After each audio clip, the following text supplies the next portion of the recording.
आज के विचार क्रम में आज के विचार हैं काया वचन एक।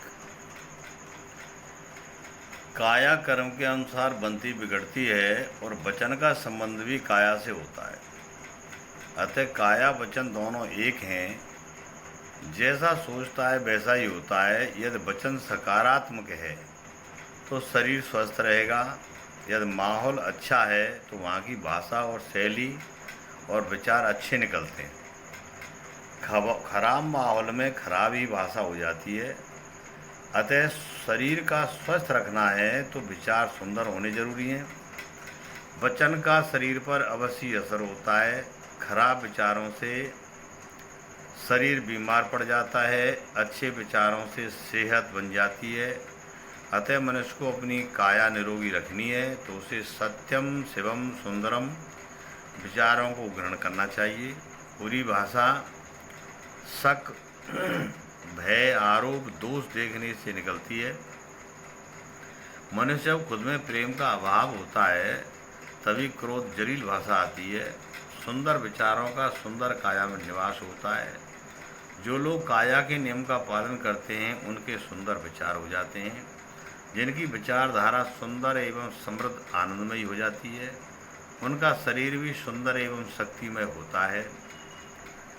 मनुष्य जीवन में काया वचन का बड़ा ही गहरा संबंध देखा गया है। अच्छे विचारों से मनुष्य की कोशिकाएं सृजन होती हैं। बुरे विचारों से मनुष्य सहदेव दुर्लभ शरीर क्रश हो जाता है। अतः मनुष्य को शोक नहीं करना चाहिए। विधाता का विधान बलवान होता है। जैसी हालत हो उसमें संतुष्ट रहना चाहिए। यह संसार क्षणभंगुर तथा नाशवान है। यहाँ की हर चीज पल पल बदलने वाली है। अतः जो अशोचनीय है उसका सोच नहीं करना चाहिए। यहाँ की पद प्रतिष्ठा मान बड़ाई सुख वैभव सब कुटुंब परिवार सब आने जाने वाले हैं। इनका वियोग निश्चित है। एक आत्मा ही सनातन अविनाशी निर्लेप तथा परमात्मा स्वरूप है। अतः आत्मा को जानकर के सभी का हित करना ही मानव धर्म है। स्त्री पुत्र धन दौलत तथा पद प्रतिष्ठा का अहंकार करना केवल मूर्खता है, क्योंकि इसमें से कोई भी टिकाऊ नहीं है। अतः मनुष्य का कर्तव्य है कि शरीर में स्थित आत्मा का परमात्मा का स्वरूप जान करके शुद्ध हृदय होकर के उसका सम्मान करना चाहिए। यही हमारा सच्चा धर्म है, सच्ची सेवा है। सुंदर वचनों से सुख प्राप्त होता है, खुद भी सुखी रहता है तथा और भी सुखी रहते हैं। आसक्ति मोह का त्याग कर मनुष्य को अपना धर्म कर्तव्य निभाना चाहिए। इसी से मनुष्य मुक्ति फल को प्राप्त हो जाता है। जब राग द्वेष की वृत्ति नहीं रहती है तब आत्मा का तेज रोम रोम से पुंज की तरह चमकने लगता है। अतः ज्ञानी पुरुष को चाहिए कि नित्य शरीर में बैठी आत्मा का साक्षात्कार करे एवं सत्कार करे।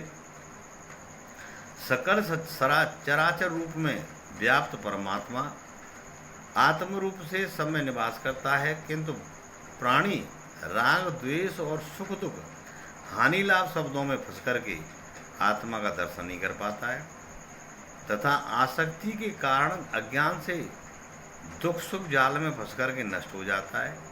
इस मानव शरीर की बड़ी ही महिमा है। अतः इस शरीर की सेवा करके ईश्वर भजन में मन लगा करके सबसे प्रेम करना चाहिए। मनुष्य को अपने द्वारा अपना उद्धार करना चाहिए। उदासीन पुरुष की तरह ईश्वर विधान को जानते हुए अपने वाणी कर्म विचार पर किसी भी हुर्रियत का आसन नहीं होने देना चाहिए, बल्कि हंसते रहना चाहिए। हंस बोले रघुवंश कुमारा और विध के लिखे को मैटन हारा। यह जीवन प्रसन्नता मुस्कुराने तथा हंसने को बनाया गया है। आत्मानंद को प्राप्त करना ही मनुष्य का परम धर्म है। शोक न करने योग्य विचारों के प्रति शोक नहीं करना चाहिए। आत्मा चिंता भय शोक संदेह आरोपों और भ्रम से परे है। वह तो सदा परमानंद तथा सत्यम शिवम सुंदर है। अतः इस तरह जानने वाला पुरुष सदा ही परम सुख का अनुभव करता है। आप्त वचनों से मनुष्य अपने शरीर की रक्षा करे।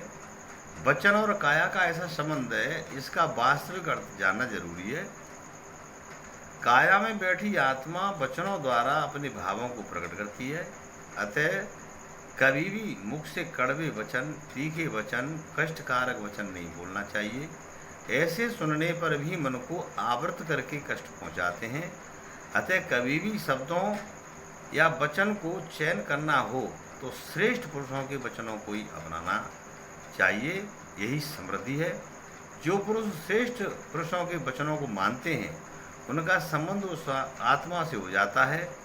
गुमराह करने वाले वचन भी दुष्ट आत्मा के होते हैं।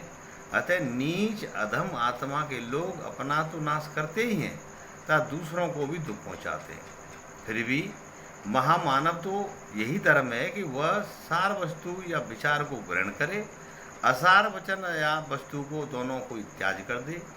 जो वचन हमारी आत्मा में प्रकाश फैलावे वही ग्रहण करने योग्य है। अच्छे वचन बोलने चाहिए जिससे हमारे समाज में सही संदेश जाए। नमस्कार।